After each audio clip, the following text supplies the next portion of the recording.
Professor Asif Nazrul বিচার বিভাগকে কতটা প্রভাবিত করছেন? মানে তিনি কি সবকিছু ঠিক করেন? মানে কে মামলা কোন মামলা করা হবে, কোন কাকে জামিন দেওয়া হবে, কে বিচারকের নিয়োগ করা হবে, যেটা আসলে তা ঠিক করার কথা না। জনাব জি তাজুল ইসলাম, জি দুটি বিষয়। এক হচ্ছে যে বর্তমান সরকার বিচার বিভাগের ক্ষেত্রে যাদেরকে এরকম নিয়োগ দিচ্ছেন হায়ার জুডিশিয়ারিতেও, অর্থাৎ হাইকোর্ট এবং অ্যাপিলেট ডিভিশনে, এবং ট্রায়াল কোর্টেও যাদেরকে কি পজিশনে নিয়োগ দিচ্ছেন, এইটা দেখে আমরা লক্ষণে কি মনে হচ্ছে আপনার, যে সরকারকে একটা তাবেদার বিচার বিভাগ চান নাকি একটা স্বাধীন বিচার বিভাগ চান? তার অভাব আছে। সেই অনভিজ্ঞতার কারণে কিছু কিছু ক্ষেত্রে তারা ভুল করছেন। কিন্তু মোটা দাগে সরকারের উপদেষ্টাদের সাথে কাজ করে বা আমি রাষ্ট্রের যে যে দায়িত্বে আছি সবকিছু মিলে আমার কাছে মনে হয়েছে এই রাষ্ট্রের যারা দায়িত্ব পালন করছেন প্রত্যেকেই ডিটারমিন্ড যে তারা অবশ্যই একটা ন্যায়পরায়ণ বিচার ব্যবস্থা প্রতিষ্ঠার ব্যাপারে দৃঢ় প্রতিজ্ঞ।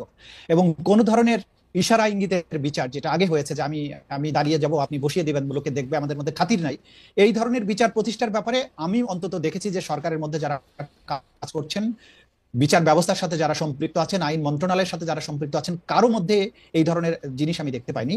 বরং তাদের মধ্যে একটা আমরা দৃঢ় মনোভাবই দেখেছি যে বাংলাদেশ যে বাংলাদেশ গিয়েছে এত রক্তের বিনিময়ে, এই বদলে যাওয়া বাংলাদেশটা যাতে সাস্টেইন করে এবং অতীতের এই কালো অধ্যায়গুলো কখন আর ফিরে না আসে সেই ব্যাপারে তারা ডিটারমাইন্ড। এই ব্যাপারে কোনো সন্দেহ নেই, আমরা এই বশংবদ বিচার ব্যবস্থা দেখতে চাই না। কিন্তু যেটা রাস্তা ইতিমধ্যেই বলেছেন যে আমাদের একটা তাৎক্ষণিকভাবে এই বিষয়টা অ্যাড্রেস করার প্রশ্ন ছিল। বিচারকরা পদত্যাগ করেছেন, তাদেরকে সরিয়ে দেওয়ার দরকার ছিল।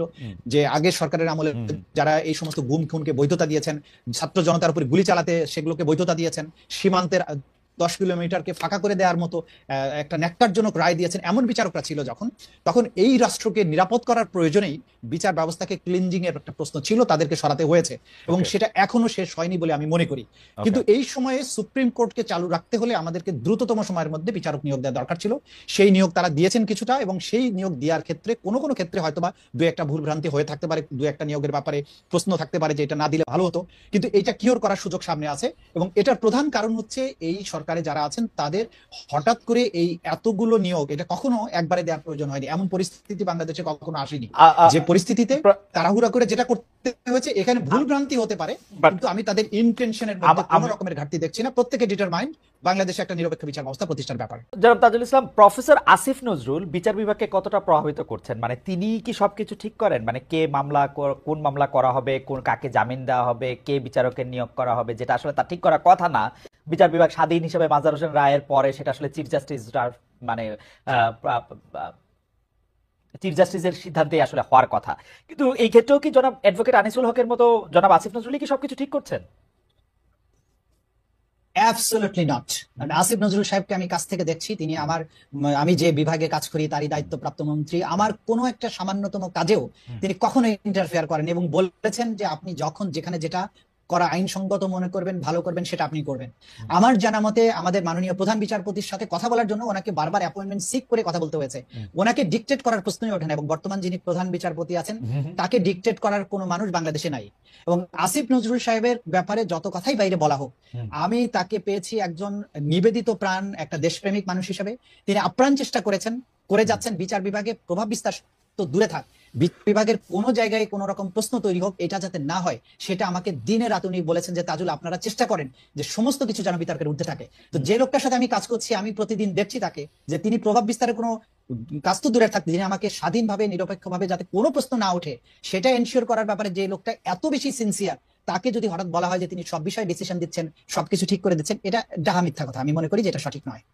আহ, উম, দুটি বিষয়ে আপনার থেকে আরো একটু জানার ছিল। যে একটা কথা প্রায় বলা হচ্ছে যে প্রফেসর আসিফ নজরুল যেহেতু আইন উপদেষ্টা, তার কারণে আমি কিন্তু মাননীয় প্রধান বিচারপতি সৈয়দ রেফাত আহমেদকে ব্যক্তিগতভাবে চিনি বলে আমি আপনার বক্তব্যের সাথে সম্পূর্ণ একমত যে সৈয়দ রেফাত আহমেদ যতদিন চেয়ারে বসে আছেন বা বেঁচে আছেন, অন্য কারো তাকে প্রভাবিত করা এটা একটা কঠিন কাজ, বা মানে আমি শুনি নাই যে এটা সম্ভব হবে কিনা। যাই হোক, কিন্তু দুটি বিষয়, যে বিডিআর মানে পিলখানা হত্যা তদন্ত যে কমিশন করার কথা ছিল সেই কমিশন বাতিল করা, তারপরে হচ্ছে যে আরো বেশ কিছু নিয়োগ এবং অন্যান্য ক্ষেত্রে যে মাননীয় আইন উপদেষ্টার প্রভাব বিস্তার করার কথা আসছে, সেটি আপনি বলছেন যে সেটি আসলে একেবারেই সত্যি না। আমরা এই প্রসঙ্গে আপনার আমি একটু বিডিআর বা পিলখানা হত্যা নিয়ে আপনার বক্তব্যটা আরেকটু বেশি করে শুনতে চাইবো, যে এটাকে আসলে কমিশন করা দরকার ছিল, থাকলে এটা কিসের জন্য কমিশন, এটা আমরা এবার একটু শুনবো। আমরা সংশোধনী বাতিলে হাইকোর্টের রায়, এবং সেটা আসলে নির্বাহী বিভাগের চাওয়ার সাথে বিচার বিভাগের চাওয়ার এত মিল বারবার ঘটে কেন, এইটা নিয়ে একটু আপনার কাছে জানতে চাই। এবং পাশাপাশি এই প্রশ্নটাও করতে চাই, যদি এখন পঞ্চদশ সংশোধনী মানে সোজা কথা তত্ত্বাবধায়ক সরকার ব্যবস্থা যদি ফিরে আসে, মানে ত্রয়োদশ সংশোধনী যদি বহাল হয়, আপনি আবার আগের সিস্টেমে চান কিনা সর্বশেষ অবসরপ্রাপ্ত প্রধান বিচারপতি? কেউ কেউ এই আর্গুমেন্ট দিয়েছিলেন যে এই পদটা পাওয়ার জন্য আসলে নানাভাবে এটাকে ব্যবহারও করা হচ্ছে। আপনার কাছে কি মনে হয় জনাব তাজুল ইসলাম? আমরা দেখেছি যে বিএনপির আমলে রাতারাতি বিচারকদের বয়স বাড়ানো হয়েছিল সংবিধান সংশোধন করে, যাতে একজন পার্টিকুলার ব্যক্তি সর্বশেষ অবসরপ্রাপ্ত প্রধান বিচারপতি হন। জনাব তাজুল ইসলাম। জি, জি, আপনাকে ধন্যবাদ। প্রথমত কথা হচ্ছে যে আপনি নির্বাচিত এবং অনির্বাচিত সরকারের যে কথাটা বলেছেন, এই ধারণার সাথে আমার কিন্তু ভিন্ন একটা মত আছে। যে বর্তমানে ডক্টর ইউনূসের নেতৃত্বে আমাদের দেশে যে সরকারটা আছে, বাংলাদেশের আওয়ামী লীগ ব্যতীত বাংলাদেশের সকল মানুষের সমর্থন তাদের পেছনে আছে, কিন্তু তারা কোনো ইলেকশনের মাধ্যমে আসেননি। আমাদের সংবিধানে বলা হয়েছে জনগণের ইচ্ছা এবং অভিপ্রায় হচ্ছে প্রজাতন্ত্রের সর্বোচ্চ আইন। সুতরাং ডক্টর ইউনূসের সরকার বাংলাদেশের 18 কোটি মানুষের মধ্যে 17 কোটি মানুষের সমর্থন নিয়ে আছে। তাহলে আপনি যদি বলতে চান যে অনির্বাচিত সরকার এক মিনিটও চালানো উচিত নয়, তাহলে ডক্টর ইউনূসের সরকার কি চালাবেন না? ডক্টর ইউনূস চালাচ্ছেন বাংলাদেশের সিংহভাগ মানুষের সমর্থন নিয়ে। This is number one. আমি কি একটা প্রশ্ন নির্বাচিত করতে পারি? সরকারের নামে আমি কি একটা আওয়ামী লীগ প্রশ্ন করতে পারি? জনগণের ইচ্ছা ও অভিপ্রায় বোঝার তো উপায় আমাদের সংবিধানে একরকমই বলে দিছে, তাই না? নির্বাচন। আমাদের সংবিধান কি একরকম আছে, যদি জনগণের ইলেকশনে ইচ্ছা থাকার আর মতো অভিপ্রায় পরিবেশ কি আর কি রকম বলছে? আছে, আছে। এই যে যেমন ধরেন এই যে বিপ্লব, যে বিপ্লব 5ই আগস্ট হয়েছে, বাংলাদেশের সিংহভাগ মানুষ চেয়েছে যে হাসিনার মতো একটা নিকৃষ্ট ফ্যাসিস্ট বাংলাদেশ থেকে চলে যাক। সে নির্বাচনের নামে তামাশা করেছে। এইটা জনগণের ইচ্ছা প্রকাশের মাধ্যম ছিল নির্বাচন। সেই নির্বাচন ব্যবস্থাটাকে আপনি ধ্বংস করে দিয়েছেন। তখন আপনার ইচ্ছা এবং অভিপ্রায় প্রকাশের ব্যবস্থাটা কি, সেটা ছাত্ররা দেখিয়েছে। 5ই আগস্ট ঢাকার রাজপথ দেখিয়েছে জনগণ তাদের ইচ্ছার বহিঃপ্রকাশ কিভাবে ঘটান, এবং যার প্রেক্ষিতে বাংলাদেশের সকল মানুষের সমর্থনে এখন ডক্টর ইউনূসের সরকার আছেন। সুতরাং ইচ্ছা বা অভিপ্রায় প্রকাশ করার জন্য নির্বাচন ব্যবস্থার বাইরেও সুযোগ আছে, যেটা বিপ্লবের মধ্য দিয়ে প্রকাশিত হয়েছে। দ্বিতীয় কথা হচ্ছে যে তত্ত্বাবধায়ক সরকার ব্যবস্থা যখন এই সংবিধান ইন্ট্রোডিউস করা হয়েছিল 1990 সালে, আমাদের সবারই মনে আছে, সকল দলের সম্মিলিত সিদ্ধান্তের ভিত্তিতে কিন্তু সেটা হয়েছিল, কিন্তু সেটা কিন্তু নির্বাচন ছিল না। সুতরাং জনগণের ইচ্ছা এবং অভিপ্রায়ের মাধ্যমেই তত্ত্বাবধায়ক ব্যবস্থাটা এসেছে।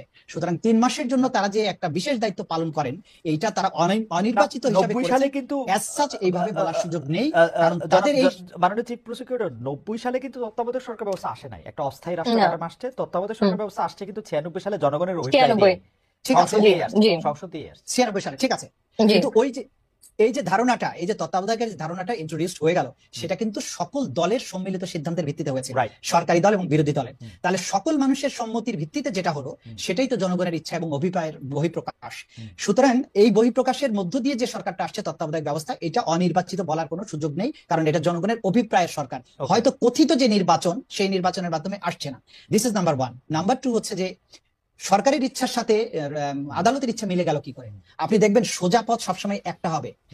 সে যেদিক থেকে আপনি দেখেন সোজা পথ একটাই। আদালত যদি ন্যায়সঙ্গত এবং সংবিধান সম্মত বিচার যখন করবেন, যেটা গণমানুষের আকাঙ্ক্ষা, সেটার সাথে মিলে যাওয়াটা অস্বাভাবিক কিছু নয়। ওকে, আমরা কি আবার এটা আমি বুঝতে পারছি। আপনি মানে আপনি কি আবার সর্বশেষ অবসরপ্রাপ্ত প্রধান বিচারপতি মডেলে ফিরে যেতে চান? মানে আমাদের কিন্তু 2006-07 একটা খারাপ অভিজ্ঞতা আমাদের আছে কিন্তু, জি জি, যে কারণে কোর্টে এই কথাগুলি উঠছে বারবার।